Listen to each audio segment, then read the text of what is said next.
আসসালামু আলাইকুম। আশা করি সবাই ভালো আছেন। গত পর্বে আমরা কিভাবে অটোক্যাড ইনস্টল করে এবং এর পেজ সেটআপটা দেখেছিলাম। আজকে আমরা কয়েকটা টুলবারের কাজ দেখব। তো সেক্ষেত্রে প্রথমে আমরা যেটা করব যে একটা 10x10 মানে 10 ফিট বাই 10 ফিট একটা রুম নিলে তো আমরা ওখানে কয়েকটা কমান্ডের কাজ দেখাইতে পারবো। তো কিভাবে কমান্ড থেকে কাজ করে সেই কাজটা দেখানোর জন্য আমি প্রথমে স্যাম্পল একটা 10 ফিট বাই 10 ফিট একটা রুম ড্র করব। তো ড্র করতে হলে আমাদেরকে প্রথমে লাইন লাইন ড্র টুলবারের ভিতরে লাইন অপশনে লাইনের যে কমান্ডটা আছে কমান্ডটাতে ক্লিক করতে হবে। ক্লিক করলাম, এরপরে যে কোনো জায়গায় ক্লিক করে ফার্স্ট পয়েন্ট সিলেক্ট করতে হবে। ফার্স্ট পয়েন্ট সিলেক্ট করলাম, দেন দেখেন লাইনটা স্ট্রেটই যাচ্ছে। আমরা যেহেতু 10 ফিট নিব, তো যদি স্ট্রেট যাবে না আপনাদের এই অর্থ মোডটা যদি অফ থাকে তাহলে দেখেন আপনি স্ট্রেট করতে আপনার কষ্ট হয়ে যাবে। তো সেক্ষেত্রে আপনি এই যদি স্ট্রেট করতে চান লাইন, সেক্ষেত্রে আপনাকে অর্থ মোডটা অন করে দিতে হবে। অর্থ মোডটা অন করে আপনি লাইনটা নিতে চাচ্ছেন কোন দিকে, ডান দিকে না বাম দিকে নাকি ভার্টিক্যালি উপরের দিকে বা ভার্টিক্যালি নিচের দিকে, যেই দিকেই নিতে চাচ্ছেন সেই দিকে আপনি জাস্ট মাউসটাকে মুভ করে নিয়ে যাবেন। নিয়ে জাস্ট ডিরেকশনটা দেখাই দিবেন যে আমি এই দিকে 10 ফিট নিতে চাচ্ছি।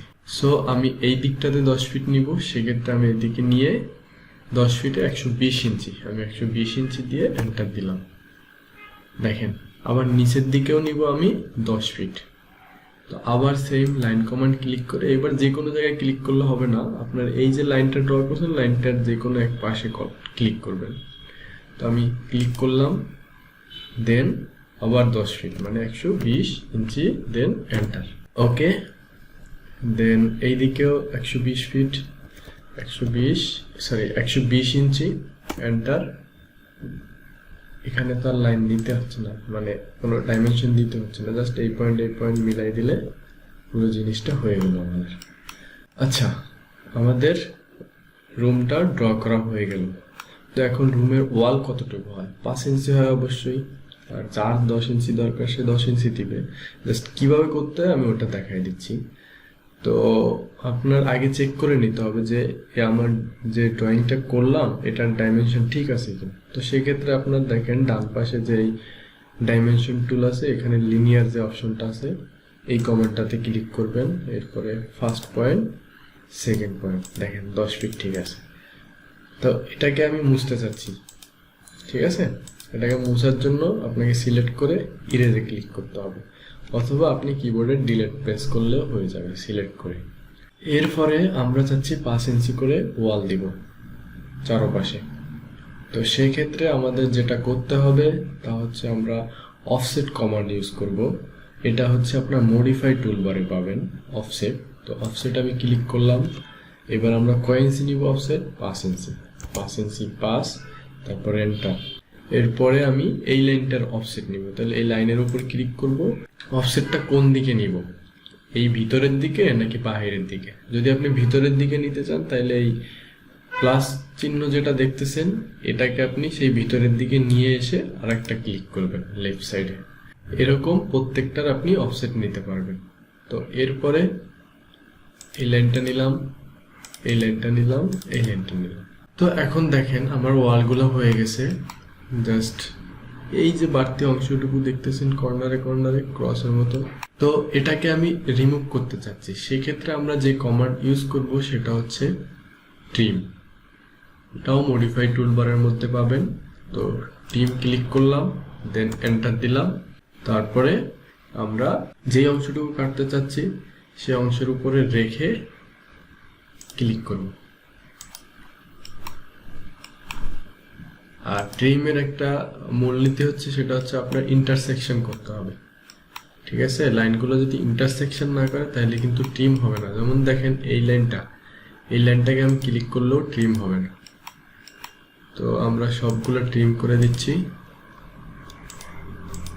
ওকে, এবার আমরা এখানে একটা দরজা দিব।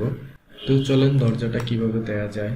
ধরুন আমি এই কর্নার থেকে দরজাটা দিব, সেক্ষেত্রে আমার এই লাইনটাকে এই ওয়ালটাকে এতটুকু এক্সটেন্ড করে দিতে হবে, তো বাড়ায় দিতে হবে যাতে আমি এখানে দরজাটা কাটতে পারি।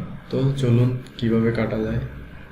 প্রথমে আমরা এই লাইনটুকু এতখানি এক্সটেন্ড করব। সেক্ষেত্রে আমরা ট্রিমের নিচে যে এক্সটেন্ড অপশন আছে মডিফাই টুলবারের মধ্যে, এক্সটেন্ডে ক্লিক করবেন, দেন এন্টার করবেন, যে লাইনটাকে এক্সটেন্ড করতে যাচ্ছেন সেই লাইনের উপরে ক্লিক করবেন, এক্সটেন্ড হয়ে গেল। তো দরজার সাইজ ধরেন এটা বেডরুম, ধরেন 40 ইঞ্চি। তো আমরা অফসেট নিব ফার্স্ট 40, এন্টার, সরি অফসেট নিব, দেন 40 ইঞ্চি, দেন এন্টার। আমরা এই লাইন এইখানটাতে দরজা করব, তো এই লাইন থেকে এই দিকে অফসেট নিব, তো এটা হচ্ছে 40 ইঞ্চি। তো এখন আমরা এই লাইনটাকে কেটে দিচ্ছি, এখন এখানে দরজাটা কাটতে হবে। তো সেক্ষেত্রে আমাদেরকে যেটা করতে হবে, আবার ট্রিম ইউজ করব, ট্রিমে ক্লিক করে এন্টার দিব। লাইন এটাও লাগবে না, এখানেও লাগবে না। তো এখানে মোটামুটি একটা দরজার শেপ চলে আসছে। আচ্ছা, আমাদের দরজা শেষ। তো আমরা এতটুকুর মধ্যে যা যা শিখলাম, তাহলে লাইন, ইরেজ, তারপরে অফসেট, ট্রিম, এক্সটেন্ড, আজকে এতটুকুই। আশা করি সবাই বুঝতে পেরেছেন। ইনশাল্লাহ নেক্সট পর্বে অন্য কিছু নিয়ে আসবো। সবাই দোয়া করবেন, ভালো থাকবেন। আল্লাহ হাফেজ।